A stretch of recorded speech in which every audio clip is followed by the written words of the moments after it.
qorong'u xonani birgina sham yoritgani kabi haqiqiy do'st birodarlar butun dunyoni yoritadi.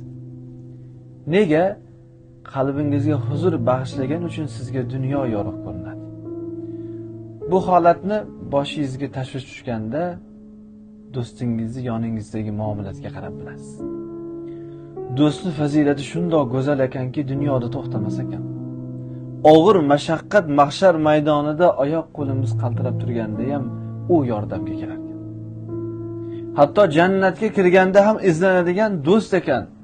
Alloh asrasin, jahannamga kirganda ham do'stim shu joyga kirib qolmadimikin deb xavotir oladigan do'st ekan. Hech kimga va'da qilinmadi. Nurdan bo'lgan minbarlar qiyomatda illo Alloh uchun do'stlashgan ikki birodarga va'da qiladi. Do'stlarimiz bo'lsa qadriga yetaylik.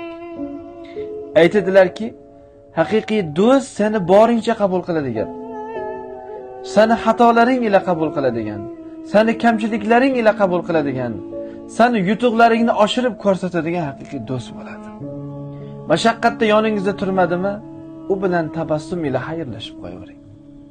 Haqiqiy do'st yonsangiz yonadi, kuysangiz kuyadi. Dard ila og'risangiz vujudi qaqshab og'riydi. Yig'lasangiz yig'laydi, kulsangiz kuladi. Ha birodarlar, Allohning ikromi do'stlarimiz qadriga yetaylik. 2-3 kunlik dunyoni deb, 5 kunlik dunyoni deb ularni jirkib, ularni ranjitib yoki ularni qo'li kaltalik qilayotgan bo'lsa ulardan uzoqlashib qolmaylik. Allohning ikromi, fazli, marhamati bizga bergan haqiqiy do'stlarimiz bo'ladi.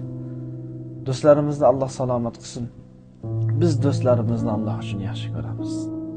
Ular bilan jannatda bo'lishni orzu qilamiz. Ularni haqqilariga g'oyibona duoda bo'lamiz. Assalomu alaykum.